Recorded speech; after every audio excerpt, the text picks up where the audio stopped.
Om, Om, Om,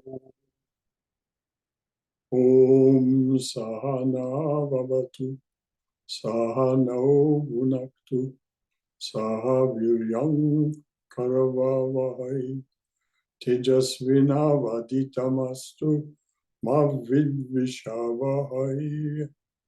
Om Shanti, Shanti, Shanti.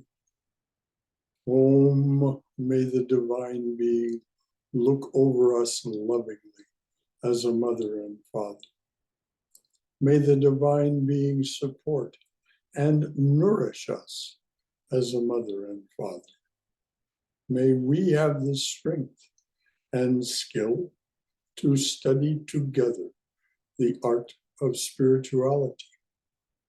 May no misunderstandings arise amongst us. Om, peace, peace, peace be unto thee, unto us, and to all our beloved brothers and sisters everywhere. All our beloved sisters and brothers everywhere. So good morning and namaste, everyone. Welcome to our Saturday noon reading and discussion of the wonderful book Divine Grace, which is the result of a talk given by Swami Ranganathananda in 1978 to a group of Shivananda devotees, Shivananda Ashrama devotees in Perth, Australia. It then became this lovely little 83-page book of which we're reading and discussing, and we're well along in it. Our reader is Jeff Salvage, and he will tell us where we are in the book so that we can plunge ahead. Certainly. We are pretty much in the middle of section 20, which is called Sri Ramakrishna and the Unity of God, the Personal, and God, the Impersonal. And we're in the middle of page 58. If so much meditation, so much other spiritual practices become the cause of the realization of the Atman, excuse me, then the Atman becomes reduced to being an effect, relative and finite, and therefore non-eternal. Can a finite lamp of knowledge or awareness or consciousness illumine the infinite light of pure consciousness? Can a torch, however big, however powerful, help to illumine the sun? On the contrary, it is the sun that illumines and overwhelms that torch and all other big and small light sources in the solar system. Similarly, far from the mind, through meditation and other spiritual practices, however deep and profound they be, illumining or revealing the Atman, it is the Atman that overpowers the puny light of the mind and illumines it through and through. For the Atman, according to the Upanishads, is of the very nature of pure consciousness, infinite, non-dual, and undecaying. All the Upanishads ecstatically sing in chorus this characteristic of the Atman and present it as the highest truth about man and the universe. The Katha Upanishad, therefore, presents the Atman in a piece of sublime music. There in the Atman, the sun does not illumine, nor the moon, nor the stars, nor these lightnings, much less this terrestrial fire. When that Atman shines, everything else gets illumined from that. By its light, all this universe is lighted. All right, let's stop there and just let that sink in. I mean, if it hasn't already sunk in, And I'm sure among those who are gathered here, this idea is not a new one. It is the light of what we call the Atman or Brahman. It is by that that everything shines. Everything is illumined. We cannot see, but by the light that shineth in darkness, and the darkness comprehendeth it not. So the light shines, we see, and as we progress in uncovering the truth that is always and was always there, then we see the truth. It isn't that we learn it, we uncover it, we discover it. So I'm going to ask Jeff to read those last few lines, the last few sentences, and then see if there's anything else that anyone else would like to add to what's been said. The Katha Upanishad, therefore, presents the Atman in a piece of sublime music as the light of all lights. There, in the Atman, the sun does not illumine, nor the moon, nor the stars, nor these lightnings, much less this terrestrial fire. When that Atman shines, everything else gets illumined from that. By its light, all this universe is lighted. Anything else from anyone about those ideas? What was read or what was said about it before we reread it? Hari Om Shankaraji. Hari Om Balaji. Well, I think this is the one, all our Vedas say the Atman decides whom it has to show up.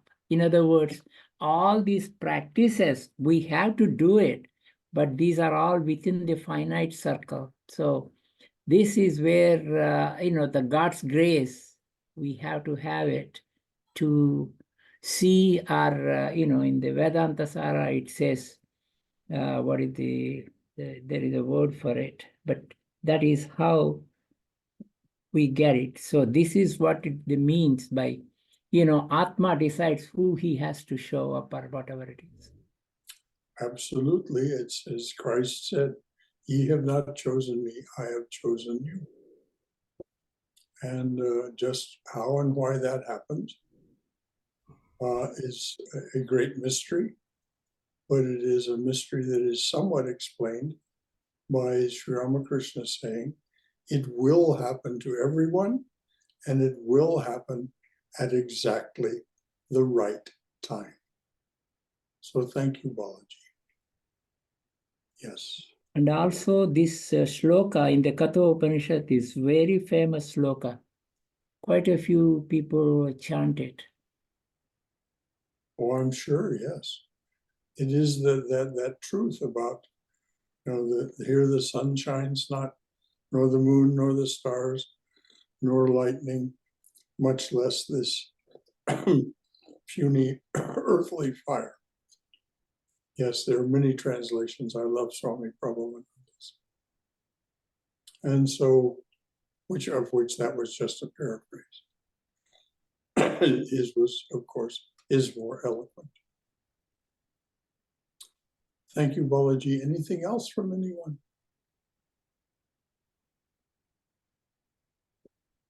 All right, Jeff, please read on. If such is the nature of the Atman, it is preposterous for the human mind to hold that its realization is effected through a series of spiritual practices. Therefore, Yama, the teacher, says this in that verse of the Katha Upanishad, whom alone it chooses, by him alone it is attained. To him this Atman reveals its own true form. It is true that initially the seeker seeks the Atman, but finally it is the Atman that chooses the seeker, that chooses to reveal itself to the seeker through an act of self-revelation. This Upanishadic statement of the self-revelation of the Atman is spiritually identical with the idea of divine grace upheld by religions centered in a personal God. And Vedanta holds further, as reaffirmed in our time by Sri Ramakrishna, that the God of the Bhakta and the God of the Jnani, God the personal and God the impersonal, are one and the same reality. Says Sri Ramakrishna in the Gospel, the devotees, the Vijnanis, who accept both jnana and bhakti, accept both God with form and the formless, both the personal God and the impersonal. In a shoreless ocean, an infinite expanse of water, visible blocks of ice are formed here and there by intense cold. Similarly, under the cooling influence, so to say, of the deep love of its worshipper, the infinite reduces itself to the finite and appears before the worshipper as God with form. Now let's just stop there and ponder this. It is, we are not, we don't decide in the way we ordinarily decide things. I'm going to have cake rather than pie, that kind of decision. Something in us rises, and which Sri Ramakrishna characterizes as this intense cold. We want to have a God with whom we can have a relationship. It's not possible to have a relationship with the impersonal God. There's nothing there with which to have a relationship. So we yearn for this personal God. And this yearning, this love, is what Sri Ramakrishna says, out of the divine compassion and grace, the personal God, and therefore the avatar, the incarnation, are manifest to our senses. What a wonder. What a great mystery. But this is exactly what he says, which I'm going to ask Jeff to read again, what Sri Ramakrishna says about this. Because it's well worth holding in our hearts that those of us who are here today are all these kind of Vijnanis who are both devotionally oriented and accept the impersonal as well, even though we can know nothing about it. So please reread that, Jeff. Brother, when I do so, we stopped right in the middle of the quotation, so shall I go ahead and proceed to read all? Finish it, yes. Okay. This is from the Gospel. Sri Ramakrishna speaks. The devotees, the Vijnanis, who accept both jnana and bhakti, accept both God with form and the formless, both the personal and the impersonal. In a shoreless ocean, an infinite expanse of water, visible blocks of ice are formed here and there by intense cold. Similarly, under the cooling influence, so to say, of the deep love of its worshipper, the infinite reduces itself to the finite and appears before the worshipper as God with form. Again, as on the rising of the sun, the ice melts away, so on the awakening of knowledge, God with form melts away into the same infinite and formless. As long as a man analyzes with the mind, he cannot reach the absolute. As long as you reason with your mind, you have no way of getting rid of the universe and the objects of the senses, form, taste, smell, touch, and sound. When reasoning stops, you attain the knowledge of Brahman. Atman cannot be realized through this mind. Atman is realized through Atman alone. Pure mind, pure buddhi, pure Atman, all these are one and the same. And why and when does reasoning stop? When we come to the conclusion of its futility. That the finite mind is never going to resolve the truth of our being and the truth of reality, capital R. It is a process of discovery, not learning or reasoning. So that's when it stops. And when it stops, something else arises in its place. When we sink beneath the chatterbox of the mind and the outreaching toward the sense objects, then something magical happens. And as we say, as is said, the eye with which I see God is the same eye with which God sees me. This was said by Meister Eckhart. Now, this is realization at its deepest level. There is one, only one. The eye with which I see God is the same eye with which God sees me. So anything from anyone else about any of these ideas and their meaning for you as an individual or for spiritual practice or the ideas that we're discussing. Brother Shankara? Yes, dear. That's because of this, that's why when we worship the God within us and worship on me, that I am inside within God, both ways, right? Isn't that the truth? Yes. We worship on ourselves, that's within. Well, Is the universe, I am within him, he is within me, he or she is within me. That's yes. Believe in that. Yes. The body is not in the soul is not in the body. The body is in the soul. And John O'Donoghue. Yes, we And meditate. so we worship that. Why? Because the body, the mind, the senses, they're here today and gone tomorrow. Tomorrow, exactly. And so what is it that deserves our attention? Something that shares the attributes of being eternal, infinite, changeless. These are the definitions. They're lame, no doubt, but they're the closest we can come to the definitions of reality.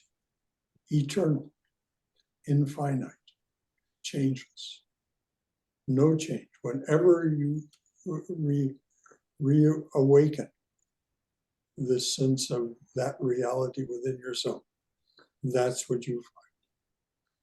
It has not changed.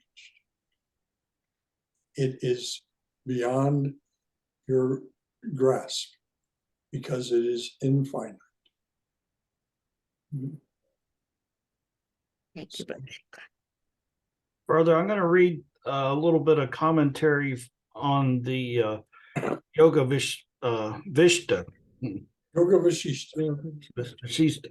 But anyway, you might have to help me on the pronunciation here, but it says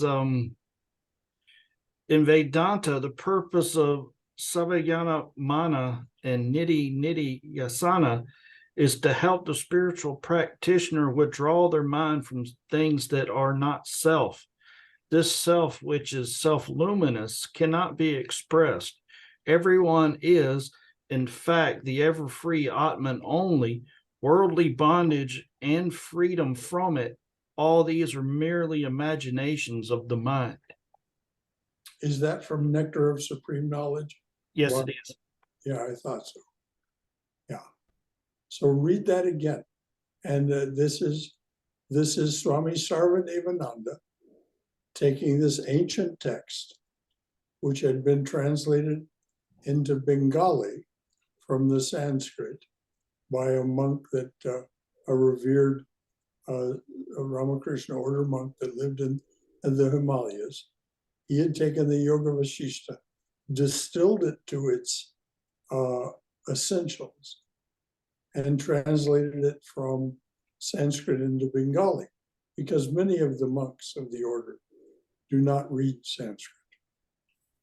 So what Swami Sarvadevananda did, and I highly recommend this book to all of you, is translate the Bengali into English for us. And so what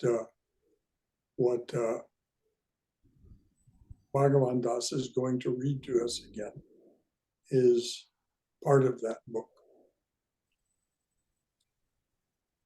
Okay, it's talking about the purpose of Vedanta here. It says the purpose of Sarvabhana Mana, sorry, and Nidhi Yasana is to help the spiritual practitioner withdraw their mind from things that are not self. This self, which is self-luminous, cannot be expressed. Everyone is, in fact, the ever-free Atman only. Worldly bondage and freedom from it, all these are merely imaginations of the mind. Imaginations of the mind. That's why we have to put a stop to those imaginations, to the reason. We have to put a stop to it. If we want to progress in this direction, we don't have to put a stop to it. There's no compulsion. And there's no punishment if we don't. But the punishment is simply that we will continue in this futile relationship with what appears to be the universe, but is in fact nothing more than the product of our minds, of our imagination. And we'll not see ourselves as we truly are, as this shining that is beyond all shining and illumines everything, the Atman. Anything else from anyone? I was looking for it, I couldn't find it, but in there, in some of the commentary, it talks about the fact that we, the Atman, are self-luminous, and the Atman illuminates everything around it, even though we can't see our own illumination or self. Well, it's like standing behind the mirror. You won't see the image in the mirror if you stand in front of the mirror. This is the final phase, setting aside the mirror so that you no longer are looking at a reflection.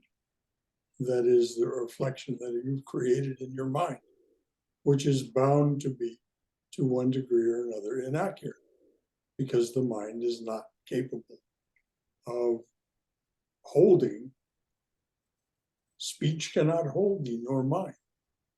That's what it says in the breaker of this world's chain. Speech cannot hold thee nor mind. And yet, without thee we think not nor speak. Speech cannot hold the Atman. And yet without the Atman we think not nor speak. You know, it reminds me of a story told in Buddhism sometimes, where the Dharma, or whatever name you use for him, he was in meditation for a long period of time, and this person kept coming up to him and trying to get his attention, and he never responded. And finally the guy cuts his own arm off to get his attention, and finally he's like, okay, what is it you want? And he's like, I want you to pacify my mind.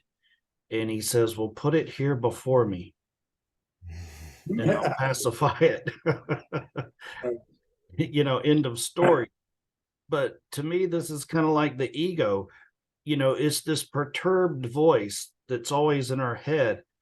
But then when you really try to find it, like, where is it?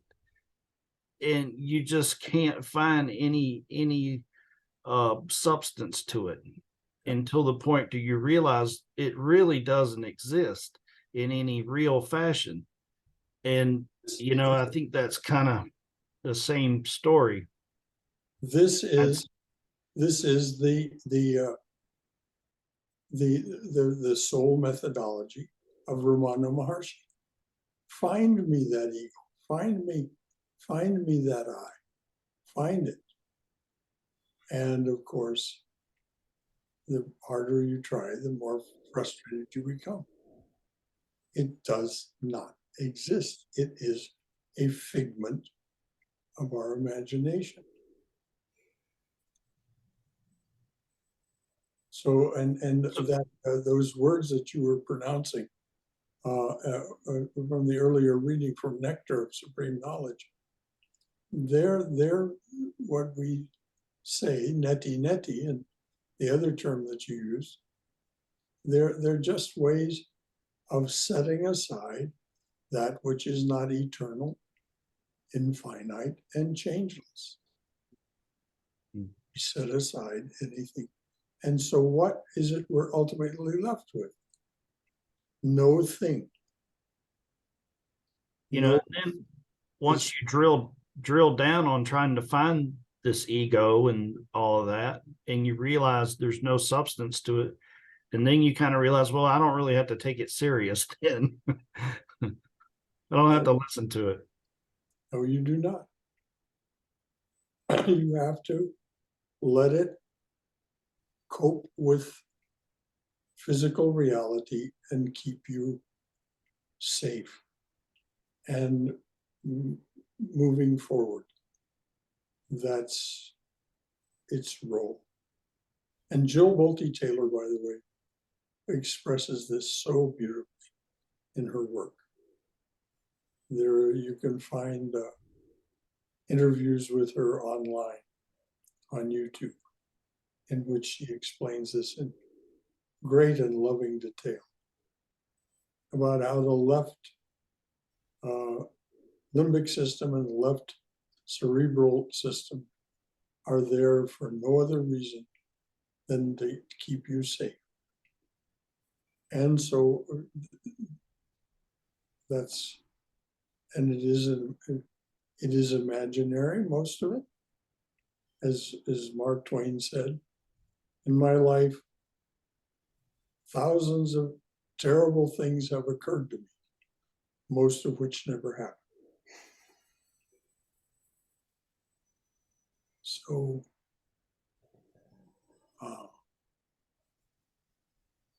but is also Sri Ramakrishna talks about, see, you can never get rid of the ego, even though we can't find it. That is why the best thing is to think about as a servant ego. That will mature your ego. That is what Sri Ramakrishna teaches. And all our efforts, all our spiritual practices is to reach to that state where he said pure mind and pure buddhi are equivalent to pure Atma.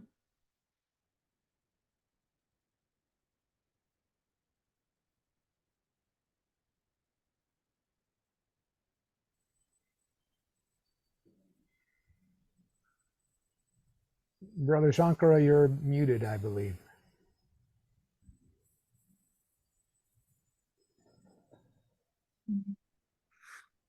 well, somehow it got disconnected for a minute. And when it came back on, it was muted. And thank you for pointing that out to me. So thank you, Bala, for saying what you said. I heard you, but you couldn't hear my response. Not that it meant all that. My response was just an affirmation. So anything else from anyone? Okay, please read on. In his Life of Ramakrishna, Romain Rolland opens his preface to my Eastern readers with the following words of Sri Ramakrishna. Greeting to the feet of the Gyanin, greeting to the feet of the Bhakta, greeting to the devout who believe in the formless God, greeting to those who believe in God with form, greeting to the men of old who knew Brahman, greeting to the modern knowers of truth. And that concludes the quotation and that section. Well, Sri Ramakrishna was saluting all of those who, I mean, the words he would have used in Bengali would have been Jai, the salutations to her, victory to those, and he names them all off. And it's as comprehensive as he chooses to make it about the kinds of relationships we can have with the divine. Anything else before we move on? Okay, what's the next section, Jeff? It's number 21, Divine Grace and the Philosophy of Non-Effort. Ha ha ha ha ha. Oh boy, howdy. Listen carefully. This business about non-effort is very elusive. Divine grace, though particularly associated with bhakti religions centered in an all-loving personal God, including Sufism, has also the highest place in non-personalistic philosophies and religions like Advaita Vedanta, Zen, and Taoism. In these latter, the devotee experiences divine grace, often through the guru, as in the Vivekachudamani verse quoted earlier. A very popular verse in the Advaita Vedanta tradition of India says, "It is only through the grace of God which saves one from great fear that wise men experience even the inclination toward Advaita." And let me read that again. The inclination. Please read that again, because this is what I'm saying is this business is elusive. It is only through the grace of God which saves one from great fear that wise men experience even the inclination towards Advaita.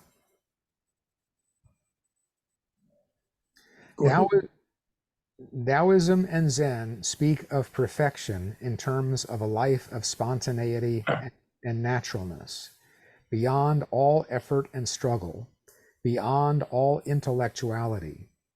This is also the state of man basking in divine grace, according to Vedanta, which presents the divine as the very self of man. That's self with a capital S. And all creativity as the unfolding of this dimension. Both result in a morally and spiritually high life of work and achievement through non-effort.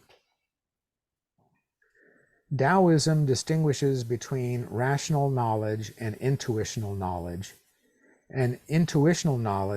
and no knowledge or sage knowledge. Says R.G.H. Hsu, the Chinese scientist at the MIT, USA, in his book, Tao of Science. He says the following, which is a very long quotation. So I'll pause briefly, and if anyone wants to make a comment, that will be possible then. Rational knowledge is rational only because it is obtainable through reason. The others obtainable through means other than reason are not irrational, they are extra-rational. Broadly speaking, intellectual progress is an advancement in concepts which man had formulated and handed down. But let us dissect the statement further. We should contrast rational knowledge and intuitional knowledge. The role of discovery is quite different in these two forms. In rational knowledge, it plays a prominent part. This is where science has contributed greatly. In intuitive knowledge, discovery of the patent office variety plays a minor role. Science has not accelerated human development in this area. If anything, she may have dulled man's sensibilities to intuitive riches by her passive and, in some instances, antagonistic attitudes. All that is intuitively known has been recognized by persons living before, in other settings perhaps, but practiced to equal perfection. The silent and formless depth of mind had passed many times before the mind of man in its full sweep. This type of knowledge is not enkindled by mathematical formulae and scientific treatises. Logicians deprecate the fuzziness of intuition. The intuitionists decry the strictures of logic. Actually, there is no exclusiveness of one over the other. Discursive reasoning is not possible without intuition. Yet even intuitive knowledge itself is not the ultimate search. Sooner or later, we hesitate at the limits of rational and intuitive knowledge. Our faltering mind must then seek repose and cure in what it cannot know. At this point, the concept of sage knowing or no knowledge is introduced by the Taoists. This is really not knowledge in the ordinary sense. Knowledge as we understood it in the West involves the selection of a certain event or quality as the object of knowledge. Sage knowledge does not do so. It concerns an understanding of what the East calls wu, or non-being. The wu transcends events and qualities. It has no shape, no time. As a result, it cannot be the object of ordinary knowledge. At the highest level of cognizance, the sage forgets distinction between things. He lives in the silence of what remains in the undifferentiable whole. That's H-O-L-E, in case you, I'm sorry, it's W-H-O-L-E. An important difference exists between having no knowledge and having, okay, I'm going to restart because there's quotation marks that are important. An important difference exists between having no knowledge and having no knowledge. The former is merely a statement of ignorance. The latter is one of ultimate enlightenment and universal sensibilities. To the confirmed rationalist, no knowledge may appear to be the hugger-muggery of the mystagogue. Nevertheless, it is precisely its ineffability that lends force to its reality. The mysteries of nature appear to be mysteries only to those who refuse to participate in them. With rational knowledge, the scientist is a spectator of nature. With no knowledge, he becomes a participant in nature. There is a communion of understandings. To plumb the depths of no knowledge, one must rely on his own ineffable awareness of the ineffable. There has also been much groping in the West for this concept of no knowledge. It is unfortunate, however, that considerable effort has been wasted in rationalizing no knowledge or opposing it completely with rational knowledge. With rational knowledge, one is in tune with the scientific man. With intuitive knowledge added, one is in tune with the total man. With no knowledge added, it is in tune with nature. That concludes that quotation. Now, read that last sentence again about those three states of being, and let's contemplate what it means to be in tune with nature. With rational knowledge, one is in tune with the scientific man. With intuitive knowledge added, one is in tune with the total man. With no knowledge added, one is in tune with nature. So the Swami's contention from the beginning of this book is to be fully human, is to be fully divine. Since our mind cannot contain the infinite, the changeless, the eternal, there's no way we can hold that knowledge. But we can be in a state of being that goes beyond these two, that we're talking about sage knowledge or no knowledge, no thing. But this is as the result of much effort to rid ourselves of everything. Neti. Very difficult indeed. And so this is why the avatars come and offer us their help. As Sri Ramakrishna says, I am the refuge. And what it says in Breaker of this World's Chain is, thou hast finished with fear and with doubt, standing firm in the vision of God, refuge to all who have cast fame, fortune, and friends away. Without question thou shelterest us, and the world's great sea in its wrath seems shrunk to the puddle that fills a hoofprint in the clay. Speech cannot hold thee nor mind, yet without thee we think not nor speak. So this is our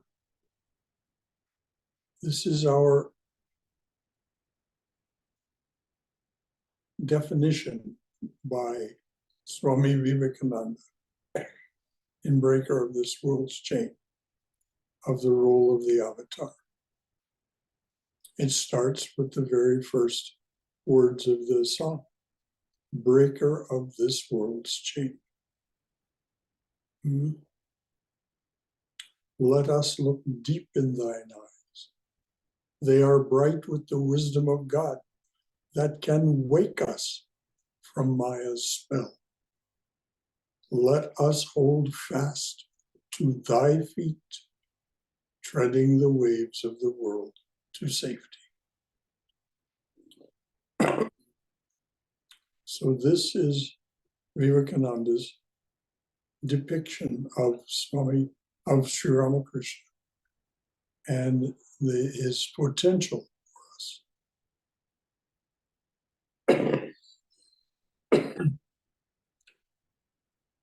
Anything at all from anyone else? Yes, Brother Shankara, that last passage reminds me of a phrase that is popular in the Unity Church and perhaps in other traditions also. It's let go and let God. Yes. And we as Vedantists would refine that by saying, let God be the doer, you know. But this passage to me is kind of a letting go. We let go of rational knowledge as being the be all and end all by incorporating intuitive knowledge. And then we let go of that as we approach no knowledge. Yes. And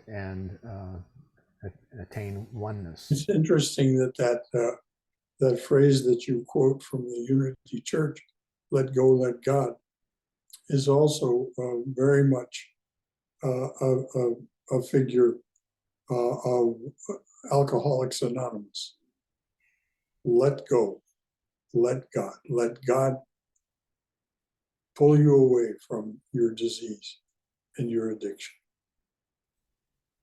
Free me from the bondage of self. Let go, let God. You know, Swami Sarvapriyananda, I've seen a few times, has a little bit interesting way of trying to help you along on understanding no knowledge. And, you know, he holds up the water bottle and he says, you know, like, imagine now it has no spatial limitations. And, you know, now imagine it has no limitation in time. And, you know, he strips away the limitations until you realize that there's nothing that can be known about it. There are no limitations, and you kind of realize the infinity of it. He's very good with metaphors. Yes, indeed. But So it is some start. No, but it is something like what we everyday chant, like Buddhists think about there is, it's an empty space, whereas we think it is the Purnatvam. That is what, when you said fully human is fully divine, it's exactly the same thing, Yes. But the only thing I did not understand, with no knowledge added, one is in tune with nature. But I thought when one is in tune with no knowledge, he is in tune with the Brahman. Well, I Brahman. don't know why Swami is there talking about with the nature. Well, this is just the nature is the term that that is used for the divine feminine. The divine feminine, we find it used in the last 4 pages of Raja Yoga by chapter 4 of Raja Yoga by Swami Vivekananda. It's a characteristic of the divine feminine. Now, the divine feminine and Brahman, as Sri Ramakrishna says over and over, are absolutely inseparable. Fire and its power to burn, milk and its whiteness. You cannot think of one without the other. And he says, water still, Brahman, water in waves, Shakti, or nature, same water, same water. So nature, in that sense, does not mean nature in the way we normally think of it, although the way we normally think of it is an expression of the divine feminine. What we can experience through our senses is way, way, way less limited than the thing itself. And some great saints, Meister Eckhart, Baal Shem Tov, and others, Saint Teresa of Avila, they have learned the lessons of nature in their most profound sense and have achieved illumination thereby. I'd like to point out that it wasn't the Swami making that statement. It was the scientist R.G.H. Hsu from his book Tao of Science. So I think from a Taoist perspective, nature would be spelled with a capital N. Yes. It's nature in a more spiritual sense. Yes. You know, I think a lot of these questions come from, sometimes we get confused because, we hear all this ultimate non-duality, and then we hear duality, and then with qualities and all this, and they seem to not, they seem to be contradictory. But, I think Sri Ramakrishna was trying to tell us all of these are real, and it's really up to the practitioner.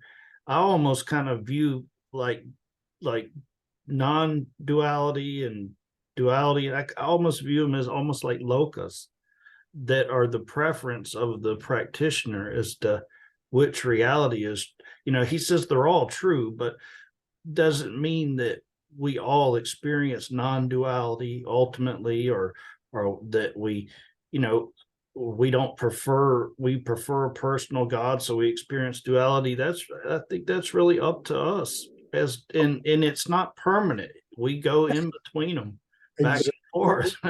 And all of the great teachers say we must follow the inclination or tendency of our inner being. We should follow, if ours is the way of the heart, don't argue with that. Go with the way of the heart.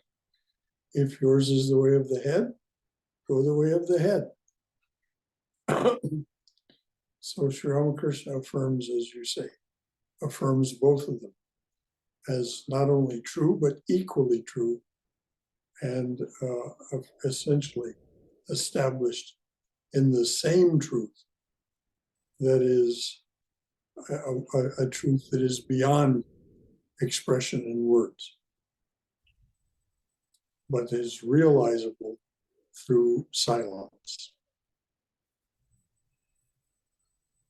You know, the 4 stages can be summarized as finding reverence, abandoning selfishness, sinking into silence, and setting aside the mirror.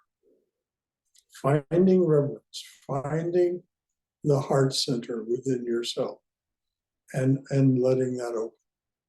As Swami Prabhupada said, this is necessary for growth in spiritual life. You must find that center of your being.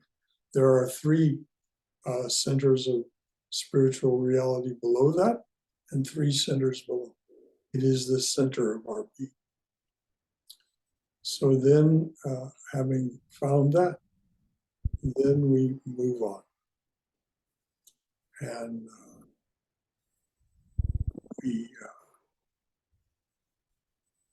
we then make some, it seems like decisions, but we're told actually that it's by the grace that we're being led on.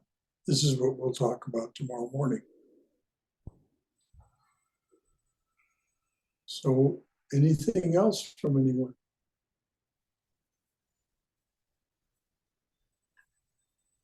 So what do you think about my kind of interpretation that they're in a way they're kind of like personal lokas? Yes, very well said. Now, how are you using the word loka? Like let's say like Adi Shankara, is a hardcore non-dualist, and let's say when he realizes that his heaven for say is a completely non-dual interpretation, whereas someone who is a bhakti would go on to a with form and personal, and all of them are true, and each person experiences what they want to experience. Yes, what they want to experience. We have to ask who is the wanter, who is wanting. Well, I think we all experience all of them. It's just a matter of knowing that we are. Yeah, exactly.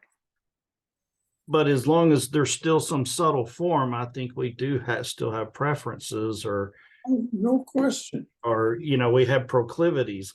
Exactly, we have our tendencies. This is what the teacher says. Don't argue with your tendencies. Go with them. They're born of long experience. They're born of many lifetimes. So let them be, let them go. I want to interject something here because Bhagavan Das was talking about lokas. And people who are devotees of Sri Ramakrishna talk about going, when they die, to Sri Ramakrishna Loka, right? Yes, Um, there and is that potential, yes. yes, that they talk about wanting to do that. Or and when John Schlenk, I know some of you were around when John Schlenk was living at the center, and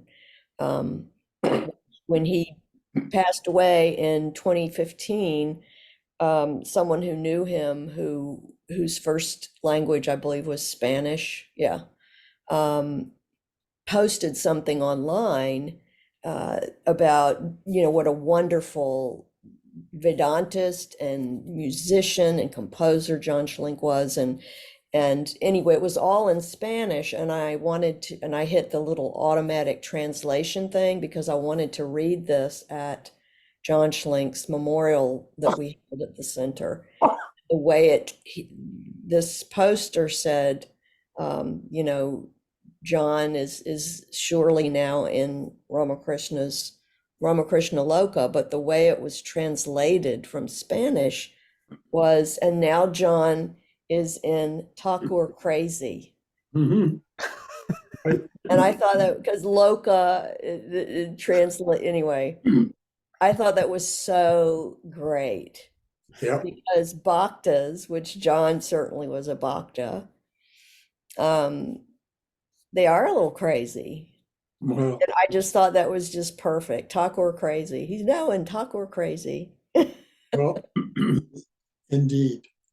And but just for those of you who don't understand or don't know the term Ramakrishna Loka, what Ramakrishna said at one point is that he had created a special spiritual realm. And if at the end of your life you had not achieved realization, that by the grace you had not achieved realization, you would go to Ramakrishna Loka and finish whatever work there was to be done. Whatever ignorance remained to be dispelled would be dispelled there, and you would achieve your final realization or liberation or illumination there. So that's what's meant by Ramakrishna Loka. And the Swamis, if you try to get the Swamis, the Ramakrishna Order Swamis, to talk about it, they don't like to talk about it. They say, no, get busy and get it done while you're alive. Don't rely on that. Don't think Tell you that, to get there and you'll find out. yeah, just do your work and let the hand of the divine guide you in this lifetime. That's why Sri Ramakrishna came. Don't depend on his final refuge. Don't get lazy, in other words, which Swami Vivekananda said, don't turn cheat. He said, don't turn cheat. How are we doing for time? We have got 2 minutes left on the official clock. Okay. Well, are we at the end of a section? Sort of, kind of. The next passage is a little bit long, and so I think we're at a pretty good stopping place right here. Good stopping place. Okay, dears. Well, tomorrow morning, the topic is tomorrow morning, the topic is when Mother takes your offered hand. When Mother takes your offered hand. So that's what will be spoken about tomorrow morning. And I look forward to seeing any of you who choose to join us. Jai Shri Guru Maharaj Ji Ki Jai. Durga, Durga, Durga. May we be safe. May we be healthy. May we be cheerful. May we have peace of mind. And may that Father, Mother, Divine Being introduced in the prayer that opens our sessions, may you know that you go forward in the loving and protective embrace of that Mother, Father, Divine Being. So Jai Shri Guru Maharaj Ji Ki Jai. May you all be well and in bright spirits. And Feliz Navidad y Prospero Año y Felicidad. Shankara, Yes, dear. it's Jyoti here. I just wanted to remind everyone that in the library, the Zoom meeting will be connected to the television there. If anyone would like to gather at 11 o'clock in person, I'll be here and we'll have some refreshments. Thank you, Jyoti, and thank you for those of you who've arranged it and finessed that. What a great thing. And also remind everyone about Sunday afternoon, Sunday Sangha at Yes. your place. And there will be, Jillian is baking a flourless chocolate cake as we speak. And there will be caroling, happy singing of Christmas music. And Jillian will read, for those of you who don't know it, it is absolutely a priceless document. She will read Dylan Thomas's A Child's Christmas in Wales. And for those of you who don't know, Dylan Thomas was an absolutely superb poet, but he also wrote beautiful, beautiful poetic prose. And so this Child's Christmas in Wales, Jillian will read it for us tomorrow. And thanks to you all who might consider coming tomorrow afternoon. We start at 2:30 and we'll wind up whenever it winds up. There isn't any particular time. Any final thought from anyone? Thank you, Jyoti. All right, dears. Until tomorrow.